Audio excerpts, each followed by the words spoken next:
My name is Daniel Harper, 32 years old, and today, I'm standing on the cusp of the most important day of my life. The rolling hills of Napa Valley stretch beyond the windows of our vineyard venue, their golden hues catching the morning light, a perfect backdrop for my wedding to Mia, my partner of 6 years. The air hums with anticipation. Florists arranging peonies, caterers prepping farm-to-table dishes, and our planner Clara, directing staff with a clipboard in hand. We've spent a year crafting this day, every detail a reflection of our love: neutral and jewel-toned dress code, a string quartet, a menu of roasted quail and lavender cake. But as I adjust my charcoal tucks in the groom's suite, a knot forms in my stomach. My aunt, Lorraine, Mia's mother's sister, has a history of stealing the spotlight, and I'm bracing for her to disrupt our carefully planned harmony. Mia, radiant even in her silk robe, slips into the room, her dark hair pinned loosely, her hazel eyes bright with excitement. "You okay, Dan?" she asks, squeezing my hand, her engagement ring catching the light. I smile, pulling her close. "Just nervous about Lorraine. You know how she is." Mia laughs, her voice warm but edged with caution. "She'll behave. I made it clear, no white dresses, neutrals or jewel tones only. She wouldn't dare." I nod, but doubt lingers. Lorraine's flair for drama is legendary, and her rivalry with Mia's mother, Evelyn, fuels her need to stand out. This wedding, a celebration of our union, feels like a stage she might hijack. Our vision for the day was simple but firm, a classy, respectful affair where Mia, in her ivory lace gown, would be the sole focus. The invitation, sent 6 months ago, stated the dress code clearly: neutrals or jewel tones, please honor the bride by avoiding white. We chose Napa's Willow Creek vineyard for its rustic elegance: wooden beams, stone walls, a terrace overlooking the vines. The guest list, 120 strong, includes our closest family and friends, with tables planned to balance dynamics. Lorraine, Evelyn's younger sister, was placed at a prime table near family, a gesture of goodwill despite her reputation. But as I check the seating chart, Clara's voice crackles through my earpiece. "Dan, we're set, but Lorraine's RSVP noted special attire." Schult die Follow-up. I exchange a glance with Mia, who shrugs, her smile tight. "Let it go," she says. "If she pulls something, we'll handle it." Her calm steadies me, but I know Lorraine's history. At Evelyn's 50th birthday, she wore a sequined gown brighter than the cake's candles, drawing every eye. At Mia's college graduation, she interrupted the toast with a speech about her own career. Her charm, blonde hair, sharp wit, a former model's poise, makes her antics hard to call out, but her need for attention grates. "She's just..." Lorraine, Mia's father Richard, said when we debated inviting her. "Keep her happy, and she's fine." Before I continue, let me ask, have you ever had someone try to steal your moment, their need for attention overshadowing your joy? Share your story in the comments below, and if you've ever had to outshine a spotlight hog, hit that like button. It's a reminder we're not alone. Growing up in Oakland, I learned family dynamics early. My parents, Susan and Michael, were teachers, grounded and supportive, but Mia's family, the Thompsons, were a different breed. Evelyn, a real estate agent, and Richard, a retired banker, built a life of affluence in Marin County, their home a showcase of taste. Mia, their only child, inherited their drive but tempered it with kindness, earning a degree in environmental science and a job at a Napa nonprofit. Lorraine, Evelyn's sister, was the wild card, never married, a former model turned interior designer, always chasing the next spotlight. Her rivalry with Evelyn, rooted in childhood, flared at every gathering, with Lorraine's flamboyance clashing with Evelyn's restraint. When Mia and I met at a Berkeley coffee shop, her warmth drew me in, her passion for sustainability sealing the deal. We built a life together, merging my tech consulting career with her nonprofit work, saving for this wedding with care. The planning was a labor of love, choosing a vineyard to honor Napa's beauty, crafting a menu with local ingredients, designing a ceremony under an oak tree. The dress code was Mia's idea, ensuring her ivory gown, a vintage-inspired lace with a flowing train, would stand alone. "I want to feel like the bride," she said, her eyes soft. "Not compete with anyone." Lorraine's RSVP, sent a month ago, raised red flags. "Can't wait to dazzle," she wrote, ignoring our dress code request. Evelyn warned us at a planning meeting, her voice tight. She'll push boundaries, Dan. Always does. Richard chuckled, trying to ease the tension. Just keep her away from the mic. We laughed, but I noted Clara's number, ready to pivot if needed. Our seating chart placed Lorraine at table 2, near Evelyn and Richard, hoping proximity would curb her antics. We reserved a backup table, number 12, near the DJ's setup and the kids' area, for emergencies, a precaution I hoped we wouldn't need. Yesterday, at the rehearsal dinner, Lorraine arrived in a sapphire dress, her blonde hair swept into a dramatic updo, her laughter loud. She hugged Mia, her perfume sharp, and said, "You'll be a stunning bride, darling. I'll make sure I match the vibe." Her wink felt off, but Mia smiled, ever gracious. "Thanks, Aunt Lorraine. Just stick to the dress code, okay?" Lorraine nodded, but her eyes glinted, a hint of mischief. Later, I overheard her telling a cousin, "I've got something special for tomorrow. It'll turn heads." My gut twisted, but I brushed it off, trusting Mia's calm. Now, as the ceremony nears, I stand in the vineyard's oak-shaded grove, guests arriving in emerald, sapphire, and taupe. Mia's in the bridal suite, her gown a secret until the aisle.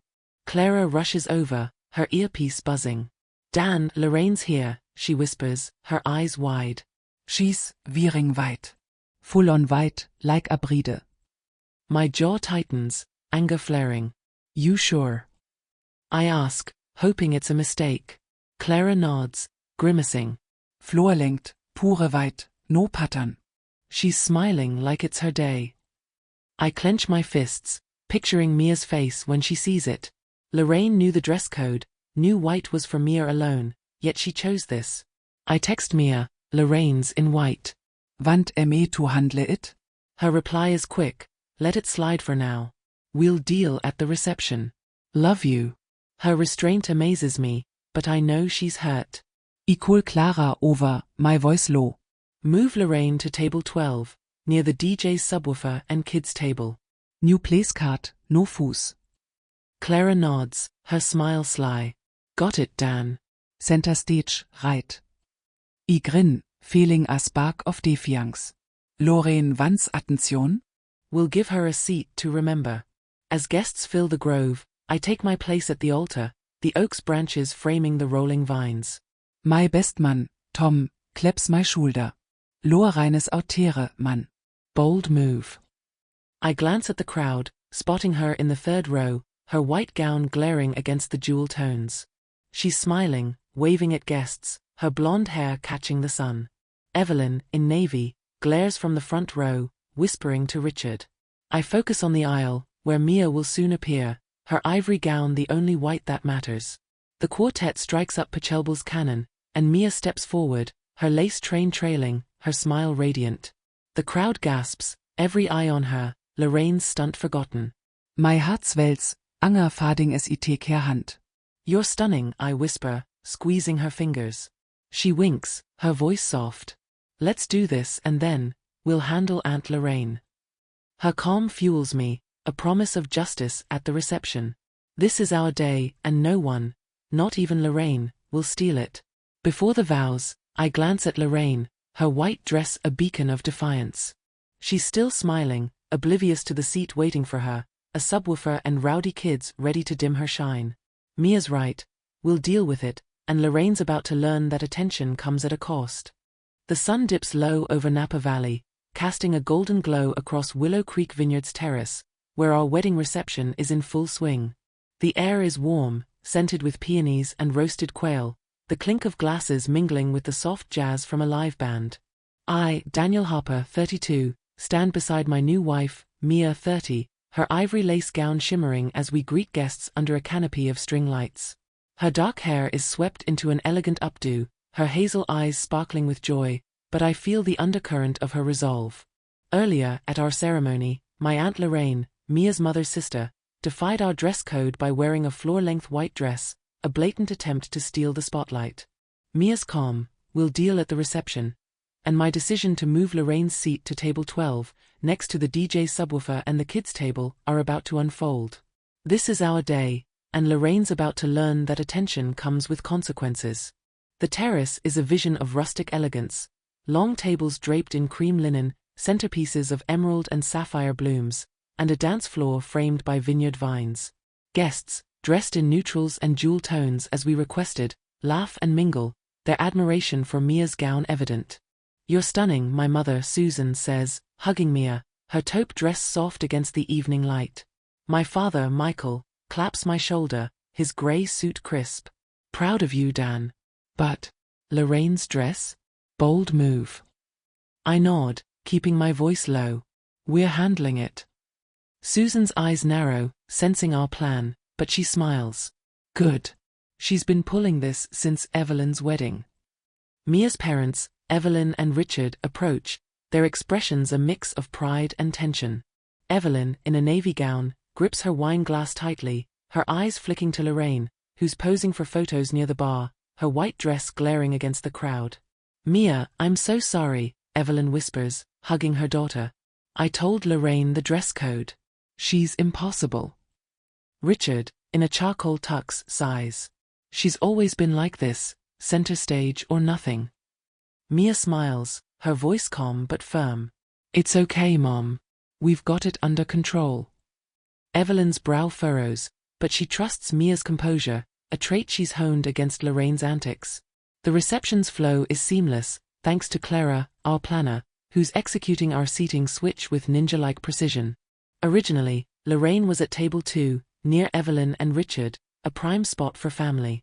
Now, her place card's at table 12, strategically placed where the DJ's subwoofer will thrum, and the kids' table, filled with Mia's rambunctious cousins, will ensure chaos. Clara confirmed the change during the cocktail hour, whispering, "Lorraine's cards moved, Dan. Table 12, front and center by the speakers." I grinned, picturing her reaction. "Perfect. Keep it quiet." Mia squeezed my hand, her eyes glinting with mischief. "She wanted attention. Let's give it to her." As guests find their seats, I scan the crowd for Lorraine. She's still at the bar, her blonde hair swept into a dramatic bun, her white dress drawing whispers. She's charming a group of cousins, her laughter loud, her pose model perfect. "She's loving this," Mia murmurs, her voice low as we move to our head table. "Not for long," I reply, my tone light but edged. The band shifts to a softer tune, signaling dinner, and Clara's voice crackles through my earpiece. "Guests are seated, Dan." Lorraine's at 12, looking confused. We take our places at the head table, overlooking the terrace, the vineyard's hills a dreamy backdrop. The first course, a heirloom tomato salad with burrata, arrives, and guests murmur approval, the flavors fresh and vibrant. Lorraine, now seated, leans toward her tablemate, a distant uncle, her expression shifting from smug to puzzled. Table 12 is a cacophony. 8 kids, ages 5 to 10, giggle and spill juice, their parents distracted. The DJ, testing his setup, sends a low bass thrum through the subwoofer, vibrating Lorraine's plate. I catch Mia's eye, her smile subtle but triumphant. "Showtime," she whispers. The band pauses, and I stand, clinking my glass for a toast. "Thank you all for celebrating with us," I say, my voice carrying over the terrace. "Mia and I poured our hearts into this day, and your love makes it perfect. To family, friends, and new beginnings." The crowd cheers, raising glasses, but Lorraine's smile is tight, her fork idle as a kid tugs her sleeve, pointing at her dress. "Are you a bride too?" the child asks, loud enough to draw laughs. Lorraine shakes her head, her laugh forced, and I feel a spark of satisfaction. She wanted to shine, now she's center stage in a different way. The second course, roasted quail with fig reduction, arrives, and the kids at table 12 grow rowdier, one launching a dinner roll that narrowly misses Lorraine's bun. The subwoofer pulses again, the DJ tweaking levels, and Lorraine flinches, her hand on her temple. She leans toward Clara, who's passing by, and I catch her gesturing to her place card, her voice sharp. Clara, ever professional, shrugs, murmuring something about last-minute adjustments. Lorraine's face reddens, but she stays seated, her charm faltering as a kid spills juice on the tablecloth. Mia leans toward me, her voice soft. "She's not happy," she says, her eyes glinting. "Good," I reply, taking a bite of quail, its flavors bold yet balanced. She knew what she was doing. Lorraine's white dress, a deliberate violation of our dress code, was no accident. At the ceremony, she'd smiled at Mia saying, "Well, I look great in white. She won't mind, will she?" Mia's silence then, her hand squeezing mine, was a promise of action now. We'd planned for harmony, but Lorraine's stunt demanded a response, and table 12 is our quiet checkmate. Evelyn approaches during a break, her navy gown rustling, her expression tense. "Dan, Mia, I'm mortified about Lorraine," she whispers, glancing at table 12, where Lorraine's now fending off a kid's crayon. "She's my sister, but it's too much." Mia hugs her, her voice calm. "It's handled, Mom. Don't worry." Richard joins us, his tone gruff. "She's always been a showboat. You two okay?" I nod, keeping my voice low. "We're fine. Just adjusting her spotlight." Evelyn's eyes widen, catching our meaning, and she stifles a smile. "Well played," she murmurs, returning to her table. The main course, braised short ribs with creamy polenta, arrives, and the reception's energy peaks. Guests dance, the band swings into a jazz classic, and the kids at table 12 escalate, one climbing under the table, bumping Lorraine's chair.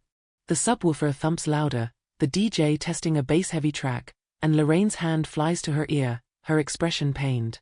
She stands, smoothing her white dress, and marches toward Clara, her voice audible over the music. "This is unacceptable. Why was I moved here?"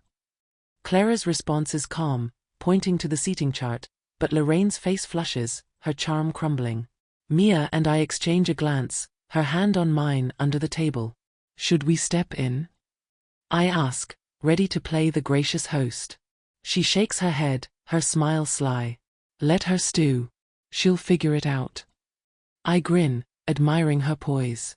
The photographer, Liam, circles the terrace, capturing candids, and I notice he's avoiding table 12, focusing on Mia's gown, our family's, the vineyard's beauty.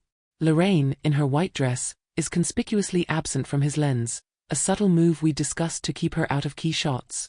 As dessert, a lavender cake with edible flowers is served. Lorraine returns to table 12, her posture stiff, her smile gone. The kids, now hyped on sugar, chase each other, one brushing her dress with frosting-stained hands. The subwoofer pulses again, and Lorraine grabs her purse, her face a mask of frustration. She heads for the exit, pausing to glance at us, but we're toasting with friends, our laughter genuine. She leaves, her white dress a fleeting glare in the dusk, and I feel a quiet triumph. She wanted attention, we gave her a seat to remember. The reception rolls on, guests dancing under the stars, Mia's gown the only white in every frame. Lorraine's absence lifts a weight, and I pull Mia close, her laughter warm against my cheek. "Well played, Mrs. Harper," I whisper. She winks, her voice soft. "Teamwork, Mr. Harper." Our day is ours and no one, not even Lorraine, can dim it. The Napa Valley Night Reps Willow Creek Vineyards Terrace in a velvet glow. The string lights twinkling like stars up over the wedding reception. The jazz band swings into a lively rendition of "Fly Me to the Moon," and guests flood the dance floor, their jewel-toned dresses and suits a vibrant contrast to the cream linens and peony centerpieces. I, Daniel Harper, 32, twirl my wife, Mia, 30, her ivory lace gown flowing, her dark hair catching the light as she laughs. Her hazel eyes meet mine, a shared triumph sparking between us. An hour ago, my Aunt Lorraine, Mia's mother's sister, left the reception early, her floor-length white dress, a blatant violation of our dress code, no match for the disruptive table 12, where we'd reassigned her next to the DJ subwoofer and the kids' table. Her exit, marked by frustration and a frosting-stained hem, was our quiet victory, but the night's not over, and her absence has stirred whispers among the guests. This is our day, and we've reclaimed the spotlight she tried to steal. The terrace is alive with joy, friends toasting, family dancing, the scent of lavender cake mingling with the vineyard's earthy breeze. Our planner, Clara, weaves through the crowd, her clipboard tucked away, her smile signaling all's under control. "Lorraine's gone," she whispers as she passes, her eyes glinting with amusement. Table 12 worked like a charm. I nod, squeezing Mia's hand as we sway to the music. "She got her moment," I murmur, my voice low. Mia grins, her gown brushing my charcoal tucks. "And we got ours."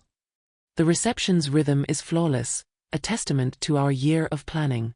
The dinner, heirloom tomato salad, roasted quail, braised short ribs, earned raves, and the lavender cake, Mia's favorite, is nearly gone, its edible flowers scattered on plates. The photographer, Liam, captures every moment, his lens trained on us, our parents and key guests, deliberately avoiding Table 12's chaos. Lorraine's white dress, meant to rival Mia's, is absent from every frame, a subtle but deliberate choice we discussed with Liam weeks ago. Keep the focus on Mia, I told him. No distractions. He'd nodded, understanding our concern about Lorraine's flair for drama. Mia's parents, Evelyn and Richard, approach as the song ends, their faces a mix of relief and pride. Evelyn, in a navy gown, hugs Mia tightly, her voice soft. Jure radiant, sweetheart. I'm so sorry about Lorraine. Richard, in a charcoal tux, claps my shoulder, his tone gruff but warm. Great call on the seating, Dan. She had it coming. I smile, keeping my voice low. We just adjusted her spotlight. Evelyn's eyes widen, a flicker of admiration crossing her face. Well done, she says, glancing at Table 12, now a mess of juice stains and crayon scribbles, the kids still giggling as their parents corral them. Lorraine's early exit, around 8:30 p.m., was a spectacle in itself. After enduring the subwoofer's thumps and the kids' chaos, spilled juice, a stray dinner roll, frosting on her dress, she'd stood, her face flushed, and demanded answers from Clara. Why was I moved here? She'd snapped, her white gown glaring under the lights. Clara's calm response, last-minute adjustments, ma'am, didn't satisfy her, and when a kid bumped her chair, she grabbed her purse and stormed out, pausing only to glare at us. We were toasting friends, our laughter masking our satisfaction, and her departure lifted a weight, leaving the reception free of her shadow. But her absence hasn't gone unnoticed. My mother, Susan, in a taupe dress, pulls me aside during a break, her expression concerned. Dan, what happened with Lorraine? She left in a huff. My father, Michael, joins us, his grey suit rumpled from dancing. Heard she was at the kids' table. You're doing. I keep my tone light, glancing at Mia, who's chatting with her cousins. She wore white, Dad. We just gave her a seat to match her boldness. Susan's lips twitch, a suppressed smile. A smart move. She's been upstagging Evelyn forever. Michael chuckles, but his voice softens. Be careful, son. She's family drama or not. The band shifts to a slow tune, and Mia pulls me back to the dance floor, her gown flowing like a dream. They're talking about Lorraine, I whisper, my hands on her waist. She nods, her smile sly. Good. Let them. She's not stealing this. Her confidence is infectious, a reminder of why I love her. Her grace under pressure, her ability to turn hurt into strategy. We'd planned for harmony, but Lorraine's white dress, her smug, I look great in white, demanded a response. Table 12, next to the subwoofer and kids, was our quiet revenge, executed with precision. As we dance, I notice Evelyn's cousins at Table 3 whispering, their eyes flicking to Table 12's empty seat. Lorraine left early, one says, loud enough to carry. Something about the music being too loud. Another laughs, and those kids, her dress got trashed. The gossip spreads, a low hum beneath the music, and I feel a spark of triumph. Lorraine wanted every eye on her. Now they're on her for leaving, her white dress a footnote in our story. Liam, circling with his camera, captures Mia spinning in my arms, her gown the only white in the frame, a silent checkmate. The cake cutting draws cheers, and Mia and I feed each other bites, her laughter warm as frosting smudges my cheek. The kids from Table 12 rush forward, clamoring for slices, their energy infectious. Where's the lady in white? One asks, crumbs on his face. She didn't like our table, another giggles, and I stifle a grin, exchanging a glance with Mia. The subwoofer incident, paired with their chaos, did its job, driving Lorraine out before the night's peak. Clara approaches during a lull, her voice low. Guests are asking about Lorraine. Want me to say anything? I shake my head, keeping my tone casual. Let them talk. She made her choice. Mia nods, her hand on my arm. Exactly. This is our night. Clara smiles, slipping back into the crowd, her loyalty quietstrengt. She's been our partner in this, from the dress code to the seating switch, ensuring our vision held firm. The band streakes ab at last, and Mia's parents join us on the dance floor.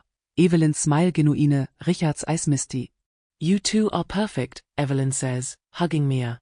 And thank you for handling Lorraine. Her gratitude is raw, a nod to years of her sister's rivalry. I glance at table 12, its mess a testament to our plan, and feel a surge of pride. We didn't confront Lorraine directly, her ego would have thrived on that. Instead, we gave her a stage where her spotlight burned too bright, and she chose to flee. As the night deepens, guests share stories, their toasts heartfelt. My best man, Tom, raises a glass, his voice booming. To Dan and Mia, may your love outshine any distractions. The crowd laughs, catching the hint, and I clink glasses with Mia, her eyes sparkling. Lorraine's absence is a gift, letting us focus on the love filling the terrace. But I know this isn't the end. She'll resurface, her pride bruised, and we'll face her again. For now though, the night is ours and every photo, Liam's lens capturing our first dance, our families, the vineyard's glow, tells our story, not hers. The reception winds down, guests lingering under the stars, their voices soft. Mia leans into me, her gown soft against my tucks. We did it, she whispers, her voice warm. We did, I reply, kissing her forehead. Lorraine's white dress was a challenge, but table 12 was our answer, a seat she'll never forget. As we wave goodbye to friends, I know the whispers will follow Lorraine, her stunt a cautionary tale. Our love, our day, shines brighter, and no one can dim it. The morning sun filters through the gauzy curtains of our suite at Willow Creek Vineyard, casting a soft glow over the wooden beams and plush bedding where Mia and I linger, savoring our first hours as husband and wife.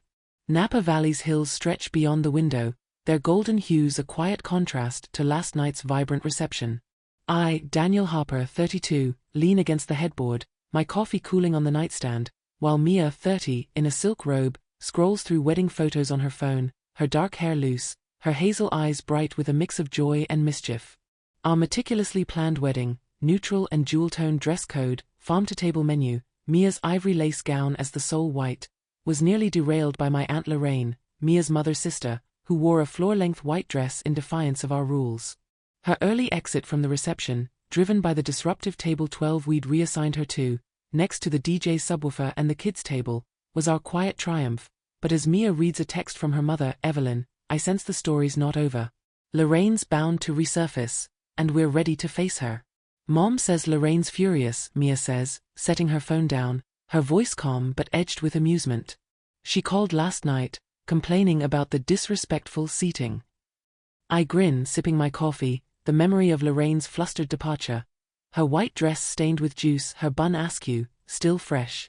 She disrespected us first, I reply, my tone firm. That dress wasn't an accident.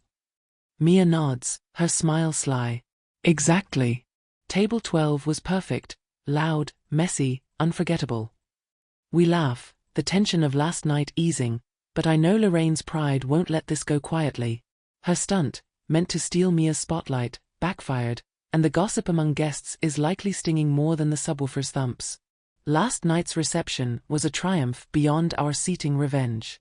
The terrace, aglow with string lights, buzzed with love, guests dancing, toasting, savoring the lavender cake. Lorraine's absence after her 8:30 p.m. exit lifted a weight, letting Mia's gown shine as the only white in every photo. The photographer, Liam, avoided her table 12 chaos, ensuring she's absent from key shots, a subtle checkmate we'd planned to keep her from upstaging us. Whispers about her white dress and early departure, too loud, kids trashed her gown, spread among guests, turning her stunt into a cautionary tale. But Lorraine's not one to fade quietly, and Evelyn's text hints at a brewing storm. We dress for brunch with family at the Vineyard's garden pavilion, Mia in a sage green sundress, me in a linen shirt and slacks. The pavilion, shaded by oaks, is set with round tables, fresh pastries and mimosas, a relaxed contrast to the reception's formality. Our parents, my mom, Susan, and dad, Michael, Mia's mom, Evelyn, and dad, Richard, greet us with hugs, their pride palpable. You two were perfect, Susan says, her taupe dress soft in the morning light.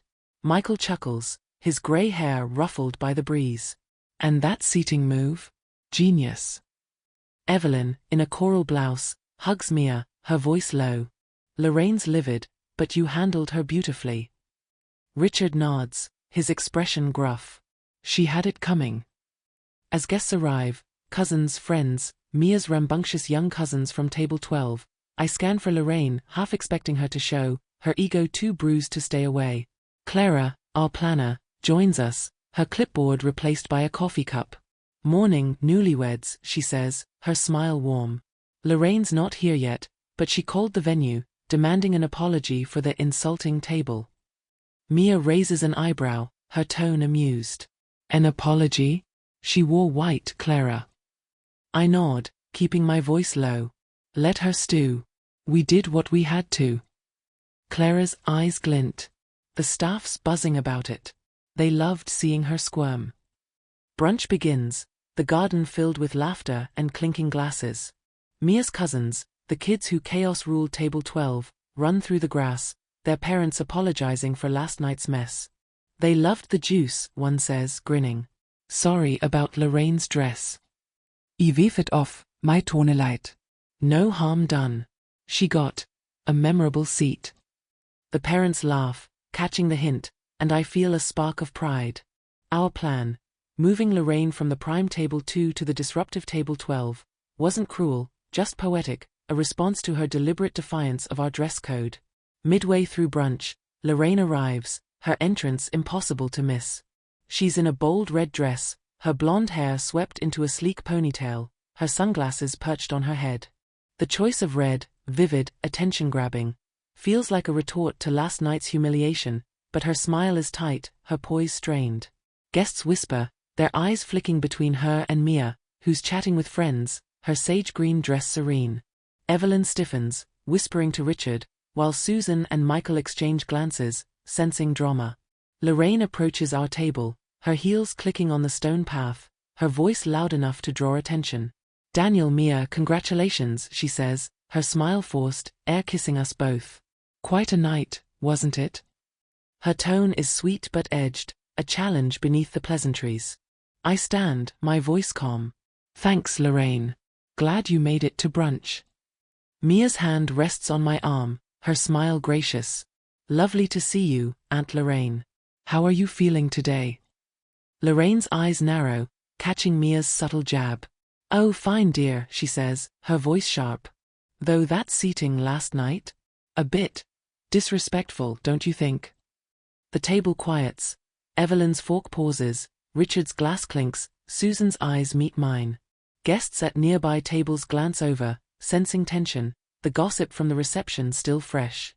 I keep my smile, leaning forward slightly. Disrespectful? We thought you'd enjoy being center stage, Lorraine. You seemed to want attention.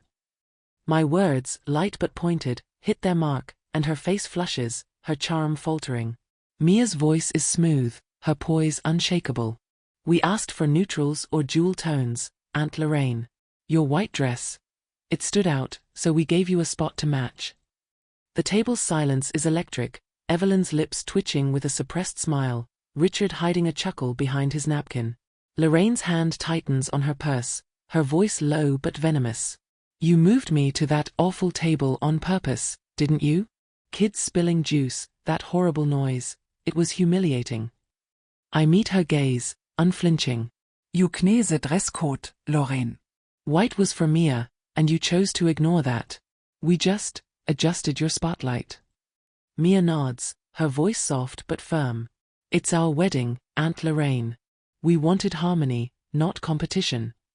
The words land like a quiet thunderclap, and Lorraine's face reddens, her model's poise crumbling. Evelyn speaks, her tone sharp. Lorraine, you've pulled stunts before, but this was Mia's day. You crossed a line. Lorraine's eyes flash, but she's cornered, the table's eyes on her. I didn't mean to upstage anyone, she says, her voice defensive. I thought it was festive. Susan raises an eyebrow, her voice calm. Festive?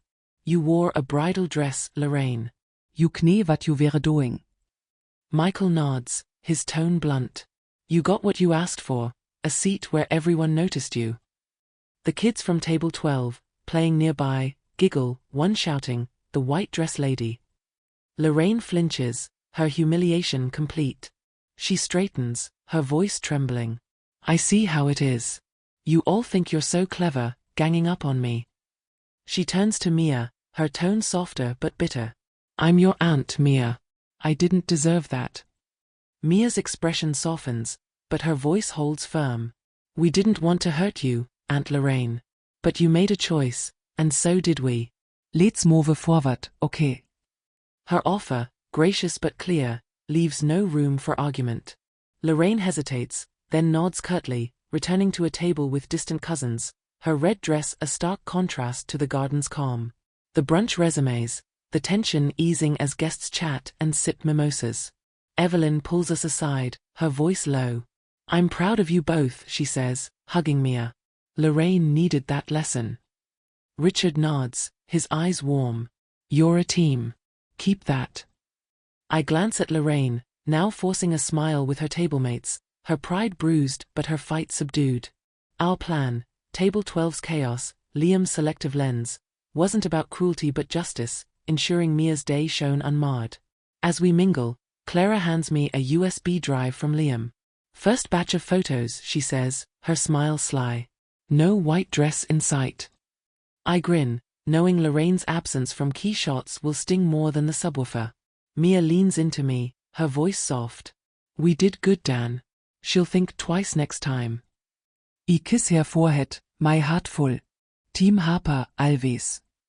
The brunch winds down, guests departing with hugs, their whispers about Lorraine a quiet backdrop. Our wedding, our love, is the story they'll remember, not her stunt. The late afternoon sun bathes our Oakland apartment in a warm glow, filtering through the bay windows to illuminate the hardwood floors where Mia and I sit, surrounded by wedding gifts and photo albums. It's been 6 weeks since our wedding at Willow Creek Vineyard in Napa Valley, a day of love and triumph that still feels like a dream.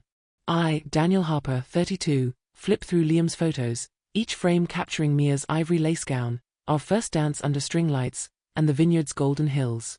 Mia, 30, leans against me, her dark hair loose, her hazel eyes soft as she traces a picture of us cutting the lavender cake. Our meticulously planned day, neutral and jewel-toned dress code farm-to-table menu, was nearly overshadowed by my Aunt Lorraine, Mia's mother's sister, who wore a forbidden white dress to steal the spotlight. Our response, reassigning her to table 12, next to the DJ's subwoofer and the kids' table, sent her storming out early, a quiet victory that's become family legend. Now, as we plan our future, Lorraine's stunt is a footnote, but its aftermath has reshaped our relationships and our sense of self. Mia sets down a photo, her silk scarf slipping slightly. Liam nailed it, she says, her voice warm. Not a single shot of Lorraine's dress. I grin, flipping to a candid of us toasting, Mia's gown the only white in sight. Table 12 was the real MVP, I reply, my tone light but proud. The memory of Lorraine's flustered exit, juice-stained gown, bun askew, face red from the subwoofer's thumps and kids' chaos, is still vivid. Our planner, Clara, executed the seating switch flawlessly, moving Lorraine from the prime table 2 to the disruptive table 12, ensuring her attempt to upstage Mia backfired. The gossip that followed, amplified at the post-wedding brunch, turned her white dress into a cautionary tale, while our love shone unmarred. The brunch, held the morning after in the vineyard's garden pavilion, was the climax of our response. Lorraine arrived in a bold red dress, her pride bruised but her defiance intact, demanding answers for her disrespectful seating. We confronted her calmly, Mia's poise and my pointed words. We gave you a seat to match your boldness, exposing her stunt's intent. Her humiliation, witnessed by family, forced a reluctant apology, but her exit left us free to celebrate. Since then, life has surged forward, and Lorraine's shadow has faded, though not entirely. Mia's phone buzzes with a text from her mother, Evelyn. Lorraine's planning a redemption party. Wants to invite you. Mia rolls her eyes, showing me the message. Classic Lorraine, she says, her tone amused but wary. She's not done seeking attention. I note, setting the album aside. Let's see what she does. We've set the bar. Our handling of the wedding has earned us respect, not just from Evelyn and Richard, but from cousins, friends, and even my parents, Susan and Michael, who've dubbed Table 12 the Lorraine lesson. Yet, I know Lorraine's ego won't rest, and we're ready to navigate her next move. The weeks since the wedding have been a whirlwind. We honeymooned in Tuscany, savoring pasta and sunlit hills, returning to our Oakland life with renewed energy. Mia's work at her Napa nonprofit, promoting sustainable vineyards, has led to a promotion, while my tech consulting business landed a contract with a Bay Area startup.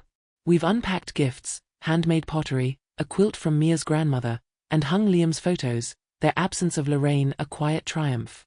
Social media buzzed with our wedding, guests posting about Mia's gown, the quail, the jazz band, with comments like, "Stunning day." Hört Somione left Irli, oops. Lorraine's stunt, once a threat, is now a meme, her white dress a running joke. Family dynamics have shifted. Evelyn and Richard, once resigned to Lorraine's antics, now draw a firmer line. At a family dinner 2 weeks ago in Marin, Evelyn pulled us aside, her voice earnest. "You two showed Lorraine she can't run the show," she said, hugging Mia. I'm so proud. Richard, usually stoic, nodded. You're a team. Keep that. My parents, Susan and Michael, hosted us last weekend, their Oakland home filled with stories of Table 12. "She'll think twice now," Susan said, her eyes twinkling. Michael, ever practical, added, "Family's messy, but you handled it with class." Lorraine's outreach has been cautious but persistent. A week after the brunch, she emailed Mia, her tone stiff, "I regret my choice at the wedding. Can we talk?" Mia replied politely, suggesting coffee, but Lorraine cancelled, citing a client emergency. Last week, she sent a gift, a gaudy crystal vase, more her taste than ours, with a note, "To a fresh start." We placed it in storage, wary of her motives. Evelyn's text about the redemption party, a gala Lorraine's planning at a San Francisco loft, hints at her next bid for attention, likely a chance to rewrite her narrative. "We'll go," Mia says, reading my thoughts. "But we're not playing her game." Our response to Lorraine inspired a new venture. Mia and I launched a community initiative through her nonprofit, hosting workshops for couples planning sustainable weddings. Last Saturday, we taught 20 pairs at a Napa vineyard, sharing tips on local sourcing and dress codes, our story of Table 12 a humorous cautionary tale. One participant, a young bride named Aisha, laughed, saying, "I'm stealing that move if my cousin tries anything." Watching Aisha's confidence grow, I saw echoes of Mia, resilient, ready to protect her day. We've invited Aisha to intern at Mia's nonprofit, her energy a spark for our mission. Tonight, we're hosting a small gathering at our apartment. Evelyn, Richard, Susan, Michael, and a few cousins, to view the full wedding album and video. The living room's cozy, with candles and a cheese board, our photos framed on the walls. As guests arrive, the album draws gasps, Liam's work capturing the vineyard's magic, Mia's gown, our vows under the oak. The video, edited with the band's jazz, shows our first dance, toasts, and cake cutting, Lorraine's white dress absent from every scene. "Perfect," Evelyn says, her eyes misty. You too schone. Richard chuckles, pointing at Table 12's chaos in a candid shot. That's where Lorraine learned her lesson. Susan raises a glass, her voice warm. "To Dan and Mia, may your love always outshine the drama." We toast, laughter filling the room, but a cousin, Mia's cousin Lena, asks, "What's with Lorraine's party invite?" She's calling it a new chapter. Evelyn sighs, her tone dry. She's trying to save face. You two going. I nod, exchanging a glance with Mia. "We'll show up," I say, my voice calm. "But we're not here to fix her ego." Mia smiles, her hand on mine. "Exactly. We'll let her try, but our story's written." The gathering deepens, stories flowing, our Tuscany honeymoon, Mia's promotion, my startup contract. Lena shares a photo from the reception, captioned, "Best wedding ever." Sorry, white dress lady. Wie Lauk, the Table 12 Saga now family lore. As guests leave, Evelyn lingers, her voice soft. "Lorraine's party will be her stage, but you two don't need to perform." You won. Mia hugs her, her voice steady. "We know, Mom. We're good." Later alone, we sit on our couch, the album open to our first dance. I pull Mia close, her silk scarf soft against my cheek. "We did it, Mrs. Harper," I say, my voice warm. Table 12 and all. She laughs, her eyes sparkling. Team Harper, Mr. Harper. Always. I open my laptop, drafting a blog post for our workshop site, a reflection on our wedding. Love is our language. When doubt tried to dim us, we shone. When one sought the spotlight, we gave her a seat to learn. Our wedding was a promise, to each other, to harmony, to a legacy built on us. The words flow, a release of the journey's weight. I think of Rosa, who taught me family's messy but worth fighting for, Clara, who executed our plan, Liam, who framed our truth. They're our chosen allies, alongside Aisha and our workshop couples. My phone buzzes, a text from Lorraine, hope you'll come to my gala. Let's move past this. I show Mia, who nods. We'll go, she says, her voice calm. But we're not her audience. I reply to Lorraine, VLL bitere. Congrats on the event. It's not forgiveness, but it's a step, a chance for her to earn trust. The weeks ahead hold new chapters, workshops, Mia's projects, my contracts, the gala where Lorraine will try to shine. But tonight, we're at peace. The wedding wasn't just a day, it was a declaration, a moment we reclaimed our story. Lorraine's white dress, meant to steal our light, became a lesson, and our love, our team, burns brighter. Have you ever turned a challenge into a triumph, proving your love stronger than any distraction? Share your story below, and if this moved you, hit that like button. Subscribe for more tales of victory, and share this with someone who needs to know their day is theirs to shine.